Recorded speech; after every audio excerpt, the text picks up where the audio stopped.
ಸಿದ್ದರಾಮಯ್ಯ ಬಾಯಲ್ಲಿ ಮತ್ತೆ ಸಿಎಂ ಜಪ, ಮತ್ತೆ ಸಿಎಂ ವಿಚಾರ, ಮತ್ತೆ ಅಧಿಕಾರದ ಮಾತು. ಈಗಾಗಲೇ ಮಾಜಿ ಸಿಎಂ ಸಿದ್ದರಾಮಯ್ಯ ಅವರ ಬಾಯಲ್ಲಿ ಸಿಎಂ ಜಪ ಮಂಡಿಸ್ತಾ ಇರೋದನ್ನ ನಾವು ಗಮನಿಸಬಹುದು. ಮತ್ತೆ ಸಿಎಂ, ಮತ್ತೆ ಅಧಿಕಾರದ ಮಾತು. ಇದು ಮಾಜಿ ಸಿಎಂ ಸಿದ್ದರಾಮಯ್ಯ ಅವರ ಬಾಯಲ್ಲಿ ಮೊನ್ನೆಯಿಂದಲೂ ಕೇಳಿ ಬರ್ತಾ ಇರುವಂತಹ ಮಾತು. ಮೊನ್ನೆ, ನಿನ್ನೆ, ಇಂದು ಕೂಡ ಅದೇ ಮಾತನ್ನಾಡಿದ್ದಾರೆ ಮಾಜಿ ಸಿಎಂ ಸಿದ್ದರಾಮಯ್ಯ. ಸಮನ್ವಯ ಸಮಿತಿ ಅಧ್ಯಕ್ಷರಾಗಿರುವಂತಹ ಸಿದ್ದರಾಮಯ್ಯ ಅವರು ಈಗ ಮೈತ್ರಿಯ ಒತ್ತಡದಲ್ಲಿ ಬೆಂಬಲಿಗರ ಬಾಯಿಯನ್ನ ಹೇಗೋ ಮುಚ್ಚಿಸಿದ್ರು ಸಿದ್ದು. ಈಗಲೂ ಕೂಡ ಸಿದ್ದರಾಮಯ್ಯ ಅವರೇ ಸಿಎಂ ಅಂದವರ ಬಾಯಿಗೆ ಬೀಗವನ್ನ ಹಾಕಲಾಗಿದೆ. ಆದ್ರೆ ಈಗ ಇರುವಂತಹ ಒಂದು ಇಂಟ್ರೆಸ್ಟಿಂಗ್ ವಿಚಾರ ಅಂದ್ರೆ ಖುದ್ದು ಸಿದ್ದರಾಮಯ್ಯ ಅವರ ಬಾಯಲ್ಲೇ ಅಧಿಕಾರದ ಜಪವನ್ನ ಎಣೆಯಲಾಗುತ್ತೆ. ನಾನು ಮತ್ತೆ ಅಧಿಕಾರಕ್ಕೆ ಬಂದ್ರೆ 10 ಕೆಜಿ ಅಕ್ಕಿ ಕೊಡ್ತೇನೆ. ಮತ್ತೊಮ್ಮೆ ಸಿಎಂ ಆಗುವ ಆಸೆಯನ್ನ ಬಿಚ್ಚಿಟ್ಟಿದ್ದಾರೆ ಸಿದ್ದರಾಮಯ್ಯ. ಬಡವರು ಹಸಿವಿನಿಂದ ಇರಬಾರದು ಅನ್ನುವ ಹೇಳಿಕೆಯನ್ನ ಕೂಡ ಕೊಟ್ಟಿದ್ದಾರೆ. ನಾನು ಮತ್ತೆ ಅಧಿಕಾರಕ್ಕೆ ಬಂದ್ರೆ 10 ಕೆಜಿ ಅಕ್ಕಿ ಕೊಡ್ತೀನಿ ಅನ್ನುವ ಭರವಸೆಯನ್ನ ಕೂಡ ಕೊಟ್ಟಿದ್ದಾರೆ ಮಾಜಿ ಸಿಎಂ ಸಿದ್ದರಾಮಯ್ಯ ಅವರು. ಈ ಮೂಲಕ ಮತ್ತೆ ಸಿಎಂ ಹೇಳಿಕೆ ಈಗ ಸಿದ್ದರಾಮಯ್ಯ ಅವರ ಬಾಯಿಂದನೇ ಬರ್ತಾ ಇದೆ. ಒಂದು 20 ಸ್ಥಾನ ಗೆದ್ರೆ ನಾನು ಹೇಳಿದ್ದೀನಿ, ಈ ಸರ್ಕಾರ 5 ವರ್ಷ ಇರಬೇಕು, ಸಮ್ಮಿಶ್ರ ಸರ್ಕಾರ. ನಾವು ಸೋತರು ಇರ್ತದ, ಇದನ್ನ ತಿಳ್ಕೋಬೇಕಾಗ್ತದೆ. ಒಂದು ನನ್ನ ಅಕ್ಕಿ ಕೊಟ್ಟರೆ ಎಷ್ಟು ಜನಕ್ಕೆ ಅಕ್ಕಿ ಸಿಗ್ತದೆ? ಕೈ ಎತ್ತರಮ್ಮ.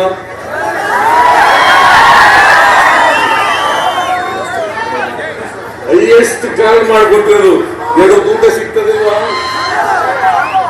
ನಾನು ಬಂದ್ರೆ 10 ಕೆಜಿ ಅಕ್ಕಿ ಮಾಡ್ತೇನೆ.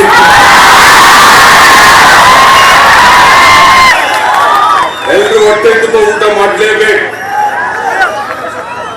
ಪಾಪ ಹೆಣ್ಮಕ್ಳಿದಾರಲ್ಲ, ನನ್ನ ಅಕ್ಕಿ ಕೊಟ್ಟರೆ ಎಷ್ಟು ಜನಕ್ಕೆ ಅಕ್ಕಿ ಸಿಗ್ತದೆ? ಕೈ ಎತ್ತರಮ್ಮ.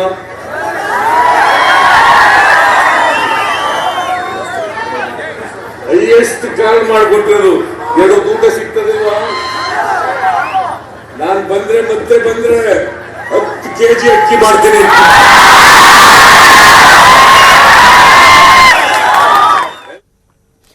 ಎಸ್, ಈ ಒಂದು ಹೇಳಿಕೆಗೆ ಈಗ ಡಿಕೆ ಶಿವಕುಮಾರ್ ಒಂದು ರಿಯಾಕ್ಷನ್ ಅನ್ನ ಕೊಟ್ಟಿದ್ದಾರೆ. ಸಿದ್ದರಾಮಯ್ಯ ಅವರಿಗೆ ನಾನು ವಿಶ್ ಮಾಡ್ತೀನಿ, ಆಲ್ ದಿ ಬೆಸ್ಟ್ ಅಂತ ಹೇಳಿದ್ದಾರೆ ಸಚಿವ ಡಿಕೆ ಶಿವಕುಮಾರ್.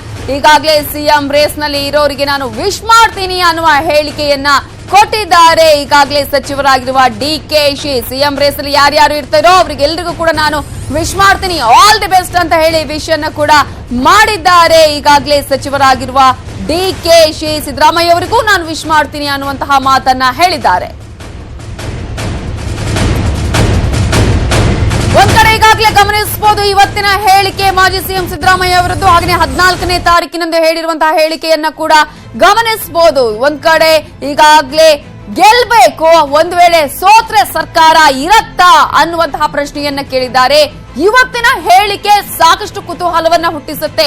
ನಾನು ಮತ್ತೆ ಅಧಿಕಾರಕ್ಕೆ ಬಂದ್ರೆ 10 ಕೆಜಿ ಅಕ್ಕಿಯನ್ನ ಕೊಡ್ತೇನೆ ಅನ್ನುವಂತಹ ಹೇಳಿಕೆಯನ್ನ ಸಿದ್ದರಾಮಯ್ಯ ಏನು ಕೊಟ್ಟಿದ್ರು, ನಾನು ಸಿಎಂ ಆದ್ರೆ ಈ ರೀತಿಯಾದಂತಹ ಒಂದು ಭರವಸೆಯನ್ನು ಏನು ಕೊಟ್ಟಿದ್ರು, ಅದಕ್ಕೆ ಈಗ ಸಚಿವ ಡಿಕೆಶಿ ಸಿದ್ದರಾಮಯ್ಯ ಅವರಿಗೆ ಶುಭಾಶಯವನ್ನ ಹೇಳಿದ್ದಾರೆ, ಅವರಿಗೆ ವಿಶ್ ಅನ್ನ ಮಾಡಿದ್ದಾರೆ, ಆಲ್ ದಿ ಬೆಸ್ಟ್ ಅಂತ ಹೇಳಿದ್ದಾರೆ ಸಚಿವ ಡಿಕೆ ಶಿವಕುಮಾರ್ ಅವರು.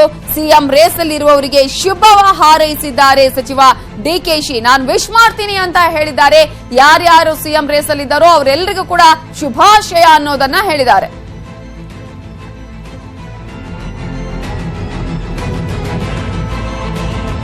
ಮಾಜಿ ಸಿಎಂ ಸಿದ್ದರಾಮಯ್ಯ ಕೊಟ್ಟಿರುವಂತಹ ಹೇಳಿಕೆ ಈಗ ಸಾಕಷ್ಟು ಸಂಚಲನಕ್ಕೆ ಕೂಡ ಕಾರಣ ಆಗಿದೆ. ಯಾಕಂದ್ರೆ ಒಂದ್ ಕಡೆ 14ನೇ ತಾರೀಕಿನಂದು ಕೊಟ್ಟಿರುವಂತಹ ಹೇಳಿಕೆ, ಮತ್ತೊಂದ್ ಕಡೆ ಇವತ್ತು ಕೊಟ್ಟಿರುವಂತಹ ಹೇಳಿಕೆ ಈಗ ಸಾಕಷ್ಟು ಸುದ್ದಿಗೆ ಕಾರಣ ಆಗ್ತಿದೆ. ಹಾಗಾದ್ರೆ ಈ ಮಾತಿನ ಮರ್ಮ ಏನು ಅನ್ನೋದ್ರ ಬಗ್ಗೆ ತಿಳಿಸ್ಕೊಡೋದಕ್ಕೆ ನಮ್ಮ ಪೊಲಿಟಿಕಲ್ ಬ್ಯೂರೋ ಮುಖ್ಯಸ್ಥರಾಗಿರುವಂತಹ ಚಿದಾನಂದ್ ಪಟೇಲ್ ನೇರ ಸಂಪರ್ಕದಲ್ಲಿದ್ದಾರೆ ನ್ಯೂಸ್ ಡೆಸ್ಕ್ ಇಂದ. ಚಿದಾನಂದ್ ಪಟೇಲ್, ಈಗ ಮೊನ್ನೆ ಕೂಡ ಒಂದು ರೀತಿಯ ಹೇಳಿಕೆಯನ್ನ ಕೊಟ್ಟಿದ್ರು, ಸರ್ಕಾರ ಉಳಿಯುತ್ತಾ ಅನ್ನುವಂತಹ ಒಂದು ಡೌಟ್ ಅನ್ನ ವ್ಯಕ್ತಪಡಿಸಿದ್ರು. ಇವತ್ತು ನಾನು ಅಧಿಕಾರಕ್ಕೆ ಬಂದ್ರೆ 10 ಕೆಜಿ ಅಕ್ಕಿಯನ್ನ ಕೊಡ್ತೀನಿ. ಹಾಗಾದ್ರೆ ಒಂದ್ ರೀತಿಯ ಕ್ಲಾರಿಟಿ ಇದೆಯಾ ಅಂತ, ಸರ್ಕಾರ ಉಳಿಯೋದಿಲ್ಲ ಅನ್ನುವಂತ ರೀತಿಯಲ್ಲಿ ಮಾತನಾಡ್ತಾ ಇದ್ದಾರೆ ಮಾಜಿ ಸಿಎಂ ಸಿದ್ದರಾಮಯ್ಯ, ಹೇಗೆ ಅಂತ? ನವಿತಾ ಜೈನ್, ಈಗ ಎರಡನೇ ಹಂತದ ಚುನಾವಣೆ ಏಪ್ರಿಲ್ 23ರಂದು ನಡೀತಿದೆ. ಅದರಲ್ಲಿ 14 ಸೀಟ್ಗಳಲ್ಲಿ 3 ಸೀಟ್ಗಳನ್ನ JDSಗೆ ಬಿಟ್ಟುಕೊಟ್ಟಿರುವಂಥದ್ದು ಮತ್ತು ಇನ್ನು 11 ಸೀಟ್ಗಳು ಕಾಂಗ್ರೆಸ್ ಪಾಲಿಗೆ ಬಂದಿರುವಂಥದ್ದು.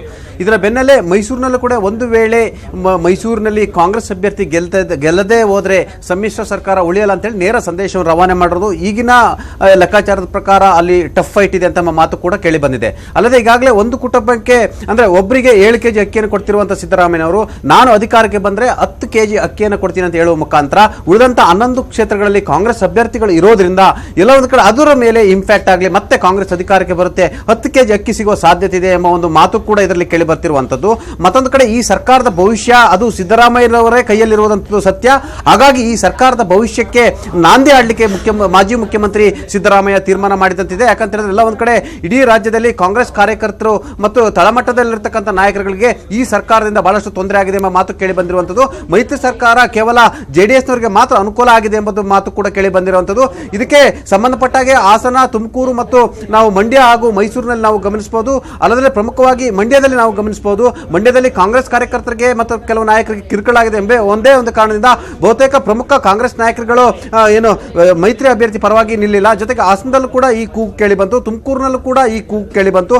ಹಾಗಾಗಿ ರಾಜ್ಯದಲ್ಲಿ ಕಾಂಗ್ರೆಸ್ನ ತಳಮಟ್ಟದ ಅಡಿಪಾಯವೇ ಎಲ್ಲ ಒಂದು ಕಡೆ ಬಿದ್ದೋಗುವ ಸಾಧ್ಯತೆ ಇದೆ ಎಂಬ ಅರಿವಿನ ಹಿನ್ನೆಲೆಯಲ್ಲಿ ಸಿದ್ದರಾಮಯ್ಯ ಈ ರೀತಿ ಹೇಳಿಕೆ ಕೊಟ್ಟಿದ್ದಾರೆ ಅಂತ ಹೇಳಲಾಗ್ತಿದೆ. ಜೊತೆಗೆ ಮತ್ತೆ ಈ ಸರ್ಕಾರಕ್ಕೆ ಭವಿಷ್ಯ ಇಲ್ಲ ಮತ್ತು ಆಯುಷ್ಯ ಇಲ್ಲ ಅನ್ನೋದು ಕೂಡ ಸಿದ್ದರಾಮಯ್ಯನ ಮನಸ್ಸಿನಲ್ಲಿರುವಂತದ್ದು. ಸಿದ್ದರಾಮಯ್ಯನವರ ಏನು ತೀರ್ಮಾನದ ಮೇಲೆ ಈ ಸರ್ಕಾರ ನಿಂತಿರೋದ್ರಿಂದ ಸಿದ್ದರಾಮಯ್ಯನವರಿಗೆ ಮತ್ತೆ ಮುಖ್ಯಮಂತ್ರಿ ಕನಸು ಚಿಗುರೊಡೆದಿರುವಂತದ್ದು ಸತ್ಯ. ಆ ಮುಖಾಂತರ ಈ ದೋಸ್ತಿ ಸರ್ಕಾರದ ಭವಿಷ್ಯ ಸಿದ್ದರಾಮಯ್ಯನವರ ಕೈಯಲ್ಲಿ ಇರೋದ್ರಿಂದಲೇ ಈ ಮಾತನ್ನು ಹೇಳಿದ್ದಾರೆ ಅಂತ ಹೇಳಲಾಗ್ತಿದೆ. Navita Jain. Okay, thank you Chidanand Patel ಡೀಟೇಲ್ಸ್ಗೆ. ಇನ್ನು ಸಿದ್ದರಾಮಯ್ಯ ಹೇಳಿಕೆ ಬೆನ್ನಲ್ಲೇ ಅಶೋಕ್ ಕೂಡ ರಿಯಾಕ್ಷನ್ ಅನ್ನ ಕೊಟ್ಟಿದ್ದಾರೆ. ರಾಜ್ಯ ಸರ್ಕಾರಕ್ಕೆ ಸಿದ್ದರಾಮಯ್ಯ ಟೈಮ್ ಬಾಂಬ್ ಅನ್ನ ಫಿಕ್ಸ್ ಮಾಡಿದ್ದಾರೆ ಅನ್ನುವಂತಹ ಹೇಳಿಕೆಯನ್ನ ಈಗ ಅಶೋಕ್ ಅವರು ಕೊಟ್ಟಿರೋದು. ಸಿದ್ದರಾಮಯ್ಯ ಏನೇ ಹೇಳಿಕೆಯನ್ನ ಕೊಟ್ಟಿದ್ದಾರೆ, ಈ ಸಂದರ್ಭದಲ್ಲಿ ರಾಜ್ಯ ಸರ್ಕಾರಕ್ಕೆ ಸಿದ್ದರಾಮಯ್ಯ ಅವರು ಟೈಮ್ ಬಾಂಬ್ ಅನ್ನ ಫಿಕ್ಸ್ ಮಾಡಿದ್ದಾರೆ. ಟೈಮ್ ಬಾಂಬ್ ಯಾವಾಗ ಸಿಡಿಯತ್ತೆ ಅನ್ನೋದು ನಮ್ಗೆ ಗೊತ್ತಿಲ್ಲ ಅನ್ನುವಂತಹ ಮಾತನ್ನ ಹೇಳಿದ್ದಾರೆ. ಏನೋ ಈ ಸರ್ಕಾರ ಬೀಳಿಸುವ ಕೆಲಸಕ್ಕೆ ನಾವು ಕೈ ಹಾಕಲ್ಲ ಅನ್ನುವಂತಹ ಮಾತನ್ನು ಈ ಸಂದರ್ಭದಲ್ಲಿ ಹೇಳಿದ್ದಾರೆ. ಅಶೋಕ್ ಸರ್ಕಾರ ಬಿದ್ರೆ ಸಿದ್ದರಾಮಯ್ಯ ಅವರೇ ಕಾರಣ. ಬೆಂಗಳೂರಲ್ಲಿ ಬಿಜೆಪಿ ನಾಯಕ ಅಶೋಕ್ ಅವರು ಇದಕ್ಕೆ ಪ್ರತಿಕ್ರಿಯೆಯನ್ನ ನೀಡಿದ್ದಾರೆ.